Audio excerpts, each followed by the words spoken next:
Many years ago, probably 40 years ago, some young kids wanted to experiment, see what would happen. They came across some gasoline inside of a can. They decided to see what would happen if they were to pour some of it into the hole in the ground in the middle of the street by removing the manhole cover and then lighting the gasoline. So they poured some gasoline in and tried to throw a match in, leaving the manhole cover just ajar, and nothing happened. Well, let me tell you in his words what happened. A friend and I found a coffee can of gasoline in the garage and decided to pour some down a manhole, light it, and see what would happen. We popped the manhole open, poured some gas in, and replaced the cover so that it was ajar. We kept throwing matches down, but nothing happened, so we poured all the gas in. Finally, there was a noise like a jet engine starting up. Then a big boom. The manhole cover flew up and a flame shot up about 15 feet in the air. The ground was rumbling like an earthquake, and the manhole cover crashed about 12 feet away in the neighbor's driveway. What happened was that the gas ran down the sewer lines for a block or so and vaporized with all the methane that was in there and blew up all our neighbors' toilets. I'm a plumber now. That's how I know exactly what happened. I bet you he never did that again. Why is it that there are some things in life that we learn the hard way and other things we learn the easy way? I'm sure if you're like I am, you have your long list of things that you tried and found out, no, you will never do it ever again. Well, that leads us into a message for us today from the Lord about why don't we learn things the easy way instead of the hard way? Why don't we do things the painless way instead of the painful way? You know, I've heard the phrase often, learning the easy way or the hard, but to me it's a lot easier to learn when I make a mistake, so maybe the wording should be, let's do it the painless way instead of the painful way. We have a passage in 1 Kings chapter 22, so would you open your Bibles to that? Remember, we're going through 1st and 2nd Kings. We're looking at the lives of the different kings, and we're looking at their royal decisions. In today's case, there were a bunch of royal blunders. But these kings made decisions which relate very well to our lives, and so that we can learn from these as well. Remember that there were two different nations during the time of 1st and 2nd Kings. There was the nation of Israel and the nation of Judah. And the two books, 1st and 2nd Kings, cover these in somewhat chronological order. So they cover one king exhaustively for a while. But if there was another king in the other nation going on at the same time, they waited until the full story of this king ended before they would go back and cover this one and try to cover that one somewhat exhaustively, even though it overlaps with the next king. So they cover one at a time. This needs to be understood in our passage. So look first at 1 Kings 22, verse 43. This is the introduction of Jehoshaphat during his section, the time that he's being addressed. It says, Jehoshaphat walked in all the way of Asa his father. He did not turn aside from it, doing right in the sight of the Lord. However, the high places were not taken away. The people still sacrificed and burnt incense on the high places. So this is the introduction of Jehoshaphat. He was alive during the king of Israel's time who lived before him. So during King Ahab's reign, we have a story with Jehoshaphat. So we're not going back in time, but we're just looking at overlapping time periods. Look now at verse 44 before we move on. Verse 44 says, Jehoshaphat also made peace with the king of Israel. And you ask, what does that mean? So let's go find out. Look now at verse 1 of chapter 22. This is a little bit more explained as they are covering a lengthy multi-chapter section on Ahab. So in chapter 22, verse 1, we are looking at this first section of our message, which says, Jehoshaphat compromised an alliance with Ahab. He made an alliance with Ahab. That's what they were talking about in verse 44. But we're now looking at verse 1, which says, 3 years passed without war between Aram and Israel. Keep in mind, if your translation uses Aram, it's referring to Syria. Some of your translations probably just go ahead and use the word Syria. In verse 2, in the 3rd year, Jehoshaphat, the king of Judah, came down to the king of Israel, who was Ahab. Now the king of Israel said to his servants, do you know that Ramoth Gilead belongs to us, and we are still doing nothing to take it out of the hand of the king of Aram? And he said to Jehoshaphat, will you go with me to battle at Ramoth Gilead? And Jehoshaphat said to the king of Israel, I am as you are, my people as your people, my horses as your horses. Now we're stopping right there, and I wanted us to highlight of the many things to cover. We're just looking at the alliance. He said, whatever you want, I will do. We've already made an alliance. Let me read to you a verse in 2 Chronicles, which says, now Jehoshaphat had great riches and honor, and he allied himself by marriage with Ahab. So you know Solomon did that a bunch of times. I don't know how it works out other than if you can form an alliance and have your kid marry another king's kid, then there's less chance of that country coming to attack because one of their own is now a ruler. Somehow it works like that. I don't know. God never designed that. He actually forbade that in the Torah. But they did it anyway. Did they not learn from Solomon? Let me give a passage now in 2 Kings, and let me just read that one. Ahaziah was 20 years old when he became king. Now this is the grandson of Jehoshaphat. And it says, he reigned 1 year in Jerusalem, and his mother's name was Athaliah, the granddaughter of Omri, king of Israel. He walked in the way of the house of Ahab and did evil in the sight of the Lord, like the house of Ahab had done.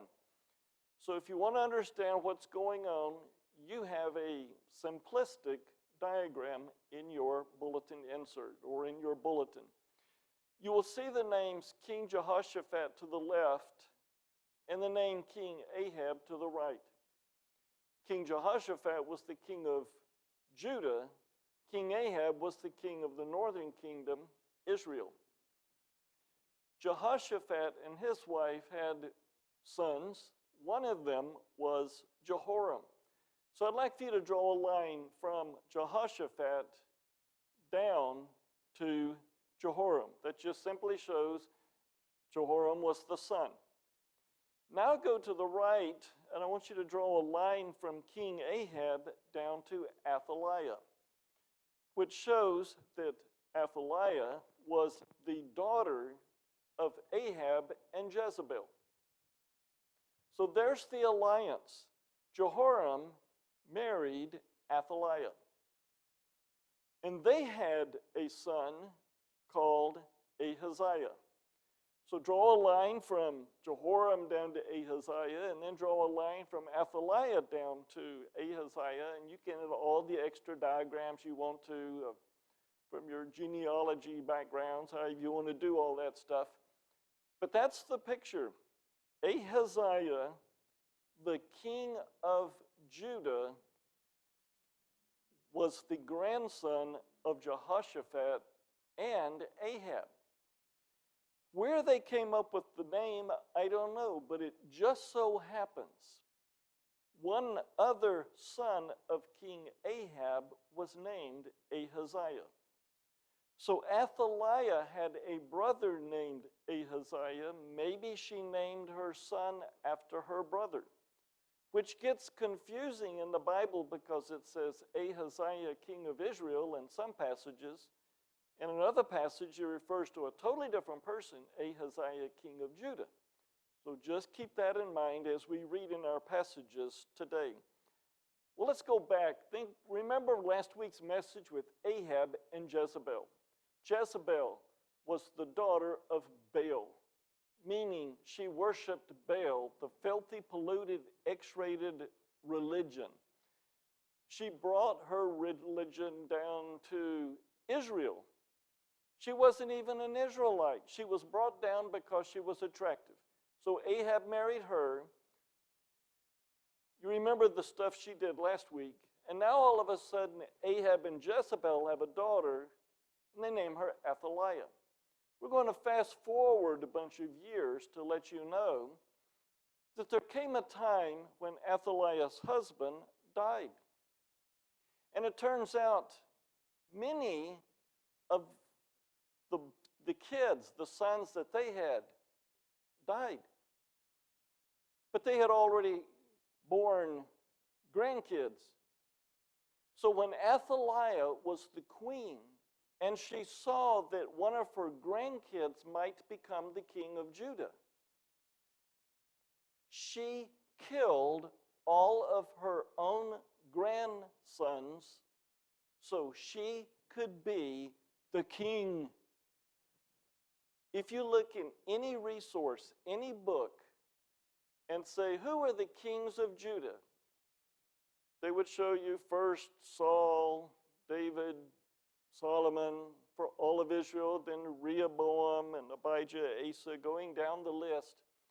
But you go down the list, and all of a sudden there's this name, Athaliah.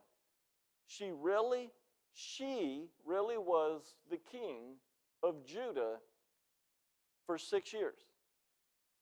Her mother was Jezebel. Athaliah was so selfish, she was willing to kill her grandkids so she could be the king of Judah. That's the long-range consequences. But going back to our passage, Jehoshaphat thought it would be nice to have an alliance with Israel and have his child intermarry. You know, if I were to say this next phrase, if I'd said it 10 years ago, most of you would go, whatever. But today, so many people are seeing their kids marrying monsters, people who have serious mental issues, going ballistically crazy. You understand the passage now. Can you imagine Jehoram, the next king of Judah? And you're thinking, something's wrong. My dad was king, and he was a pretty good guy. He loved the Lord, and his dad was Asa, and things went well, but why is my life just wild and crazy? His own dad picked out his wife for him, the granddaughter of Baal, the daughter of Jezebel, a selfish woman. It all took place because people made little compromises. And they said, well, we'll just go ahead and experiment. You actually believe that. When I was a youth minister, everybody knew that when I graduated from college, I would be moving to Texas to go to seminary. About 2 months before I left, all of a sudden I noticed one particular girl was really interested in my Bible studies, and boy, I must be getting really good. But you know how arrogant I was, still have a lot in me, and I'm thinking, boy, she's really listening. And now 1 week before, I finally found out why. She was engaged as a senior in high school. She was engaged to one of the school teachers who was 31 years old, but they couldn't get married yet because he was still married. He was still trying to divorce his wife. And when I heard the craziness of that, I did something for the first time in my life.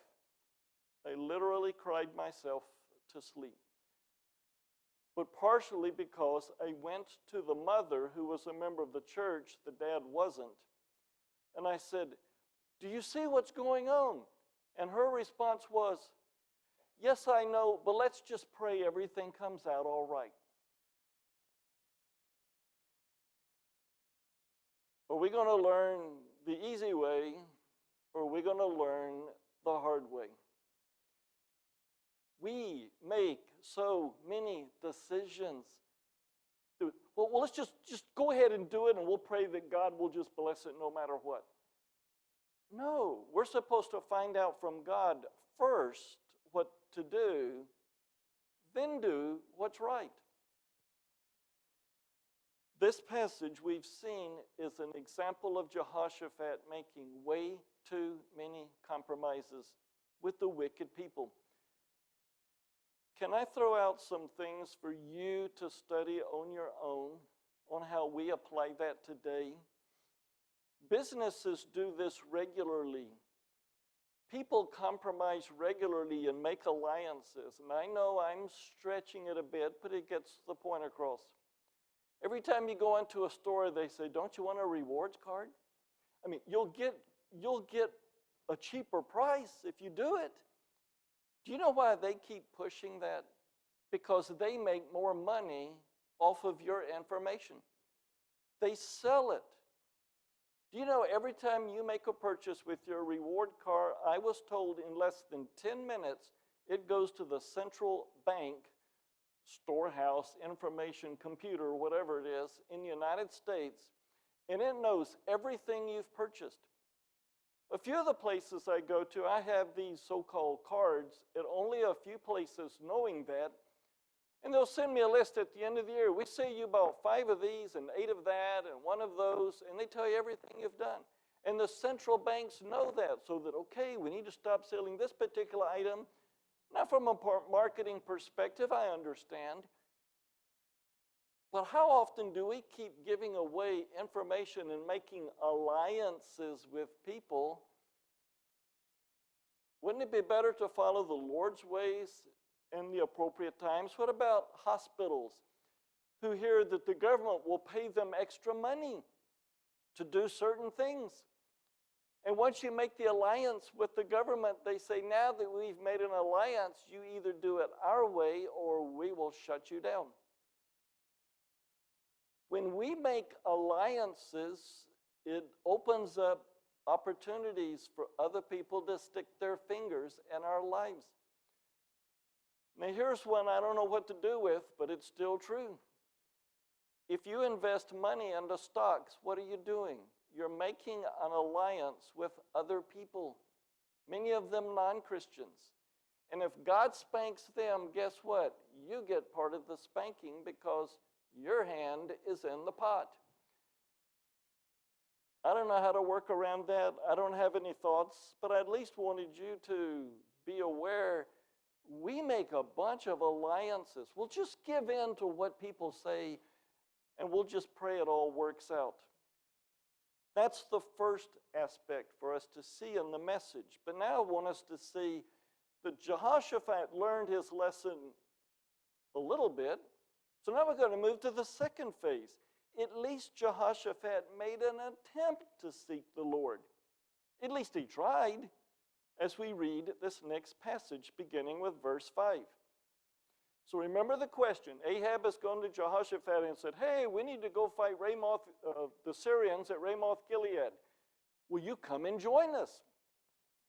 So this time, Jehoshaphat's a little bit smarter, and look at what he says. Moreover, Jehoshaphat said to the king of Israel, "Please inquire first for the word of the Lord." Hey, this is great. This is awesome. Let's find out first what the Lord says. I'm getting tired of being burned and learning the painful way. So verse 6, then the king of Israel, who is Ahab, gathered the prophets together, about 400 men, and said to them, "Shall I go against Ramoth Gilead to battle, or shall I refrain?" And they all said, "Go up, for the Lord will give it into the hand of the king." But Jehoshaphat said, "Is there not yet a prophet of the Lord here that we may inquire of him?" And I've always wondered, how did Jehoshaphat know they were not speaking for the Lord? He knew something. Was it their approach? Was it their countenance? Was it the fact that they didn't pray? What's going on here? That's a good positive, that Jehoshaphat knew something was wrong. So let's continue. Verse 8, the king of Israel said to Jehoshaphat, "There's yet one man by whom we may inquire of the Lord, but I hate him, because he does not prophesy good concerning me, but evil. He is Micaiah, son of Imlah." But Jehoshaphat said, "Let not the king say so. Let me hear him." So, okay, they go bring in this guy named Micaiah. Now, the section is very lengthy. I'm going to do some skipping of verses, but here's the big picture. Verse 13. So the messenger goes to where Micaiah is located to go get him. He went to summon Micaiah, spoke to him, saying, "Behold now, the words of the prophets are uniformly favorable to the king. Please let your word be like the word of one of them, and speak favorably." Do you see some politicking in this? Don't say what's right, just do what everybody else is saying, just to keep the king happy, because remember, he is half lunatic and his wife is full-blown lunatic. I mean, just make him happy. Isn't that the way most victims of abusers act? The only way to win is to lose.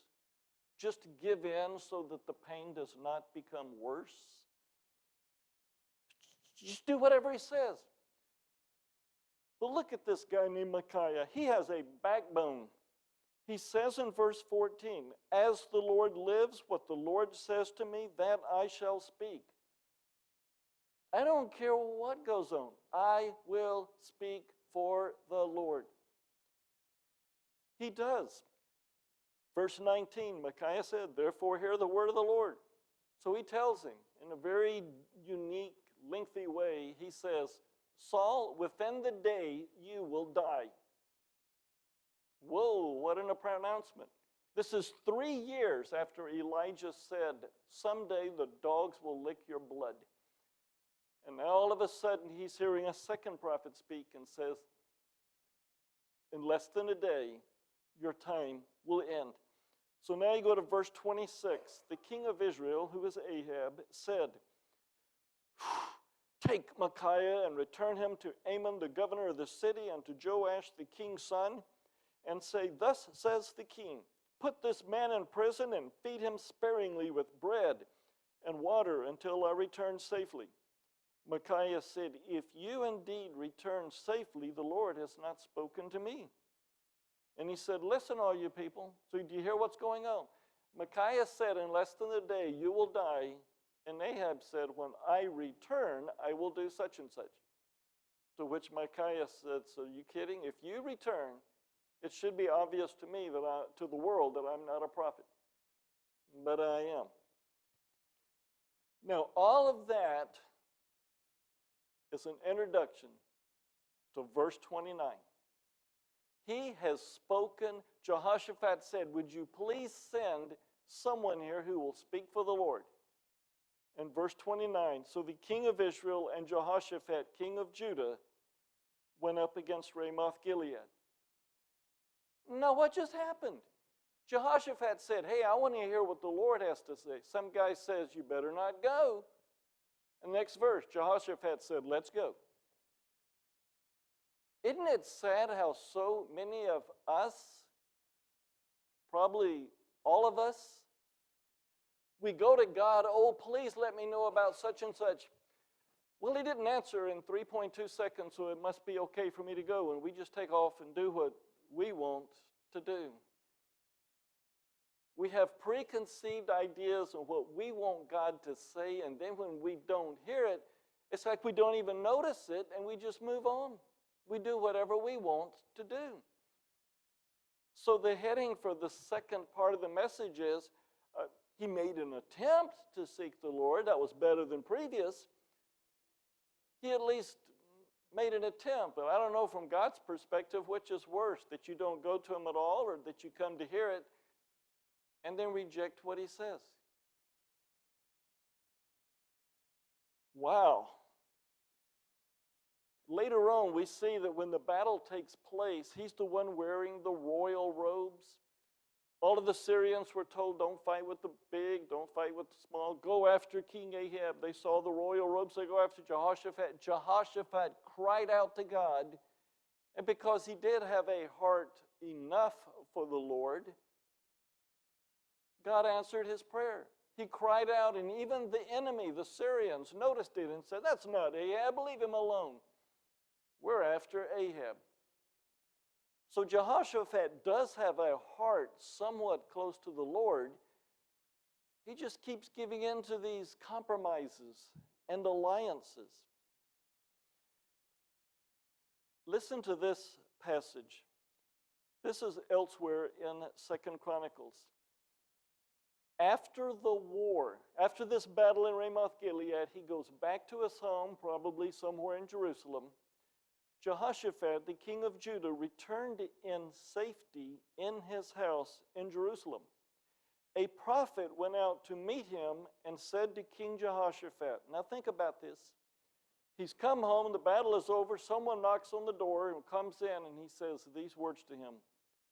Should you help the wicked and love those who hate the Lord, and so bring wrath on yourself from the Lord? But there is some good in you, for you have removed the Asheroth from the land, and you have set your heart to seek God. Some prophet has shown up to Jehoshaphat and said, why do you keep making alliances with wicked people? I mean, we just keep giving in and doing the things the wicked people want, and it's like, are we just trying to be people pleasers? Are we trying to make money? Or what's the deal that we would make alliances? Judah had no business going up to Ramoth-Gilead with Israel. This is not the first time. So let's move to the third and final part of the message. Jehoshaphat finally obeyed the Lord without giving in to others. Yet it wasn't as fast as you might think. Let me read the parallel passage from 2 Chronicles before we look at this passage. After this, Jehoshaphat, king of Judah, allied himself, oh, here we go again. He allied himself with Ahaziah, king of Israel. Now keep in mind, this is his uncle, probably the guy he's named after. So Jehoshaphat, king of Judah, allied himself with Ahaziah, king of Israel. He acted wickedly in so doing. So he allied himself with him to make ships to go to Tarshish. And they made the ships in Ezion-Geber. Then Eleazar, the son of some guy of Marisha, prophesied against Jehoshaphat, saying, because you have allied yourself with Ahaziah, the Lord has destroyed your works. So the ships were broken and could not go to Tarshish. So the king of Israel tried to make an alliance with him. And he gave in again. And because he did, God destroyed the ships. He finally learned his lesson. Now go to 1 Kings chapter 22, verse 45. Now the rest of the acts of Jehoshaphat and his might which he showed and how he warred, are they not written in the book of the Chronicles of the kings of Judah? And by the way, that is actually the other books of the Bible, the books of Chronicles of Judah. So that's referring to that. Verse 46, the remnant of the Sodomites who remained in the days of his father Asa, he expelled from the land. Verse 47, now there was no king in Edom. It is very possible verse 47 is after the story I just read to you from 2 Chronicles. There was no king in Edom, a deputy was king. Jehoshaphat made ships of Tarshish to go to Ophir for gold. Remember the Queen of Sheba? Same place, same goal, same setting. But they did not go, for the ships were broken at Ezion-Geber. Then Ahaziah, the son of Ahab, said to Jehoshaphat, let's have yet another alliance. Let my servants go with your servants in the ships. And here's the final glorious part of this entire passage. But Jehoshaphat was not willing. He's been burned enough time with these alliances with wicked people. He's tired of God spanking him. He said, I'm tired of these alliances. I will not do it again. God says, he who walks with wise men shall be wise, but a companion of fools will be destroyed. We need to be careful with our alliances. We need to go out in the world to reach the people, be a part of their world in order to connect with them, but we're not supposed to be in their world and receive the consequences that God told us to stay away from. I'd like to bring up one other interesting point about Jehoshaphat that I just didn't know until this week. When you look at the kings of Israel, you say there were 19 kings of Israel, there are 20 kings of Judah. Of the 19 in Israel, 0 were good. Of the 20 kings of Judah, 8 are said to be good. Only 3 were very good, but they included Hezekiah, who later in life turned his heart against God a little bit. Remember, he let the Babylonians come in and look at his place. He showed them all the gold and all the treasures. And a prophet came in and said, for what you just did, God is going to send the Babylonians in to take all that property, but not until after you leave. They're going to destroy this whole place. And Hezekiah's godly response was, at least I won't be here for that. I thought, what an attitude from someone who started off so well and he ended up with that comment. Another guy, Josiah, was a godly king. He did so many good things, and I don't know what really took place at the end, but God told him not to go to a battle when he was 31 years old. He did it anyway. He ended up dying. Those were the 2 of the best kings. Then some of the middle of the road, some of the other 8. Uzziah, godly king. But at some point in his life, he thought he could go into the temple and make a sacrifice himself. God struck him with leprosy because of his pride, and he wouldn't change. We're talking about the good kings. Then there's Asa, as good as he was. In fact, he was Jehoshaphat's father. Asa was a good king. He did many things for like 31 years. And then after 31 years, he finally decided, well, things are going so well, I don't need God anymore. It says God struck him with a foot disease, and he refused to go to God. He kept going to the doctors to get help, but he didn't want to go to God anymore. These are the good kings. And I've just automatically assumed Jehoshaphat fit in the same category. But this past week, my respect for Jehoshaphat rose. Because even though he keeps making these bad alliances, it's like he finally learned his lesson. It's like he finally got it. And I can almost picture God with his hands raised and pumped in the air. Yeah, Jehoshaphat finally got it. The other good kings didn't. But this has a lot to do with us as well. I'm sure we've all made our dumb decisions. We'll just go ahead and do it. We'll get away with that for one day, just one night. Who cares? We'll just do it for once, and maybe God won't think anything of it. And we've suffered the consequences over and over and over. One of the principles I get out of this passage, if you're willing to humble yourself at this late of a date, at this late of an age in your life, God is still wanting to pump his hands up in the air and say, yes, my servant there at Cornersburg Baptist Church finally yielded and now gets to enjoy that blessing of a close relationship with God. So whatever you've done in your past, Yeah, you've received the consequences. You probably have some physical scars to show for it. But God is still waiting for you to say, God, I'm all yours from this point on. Will you do that right now?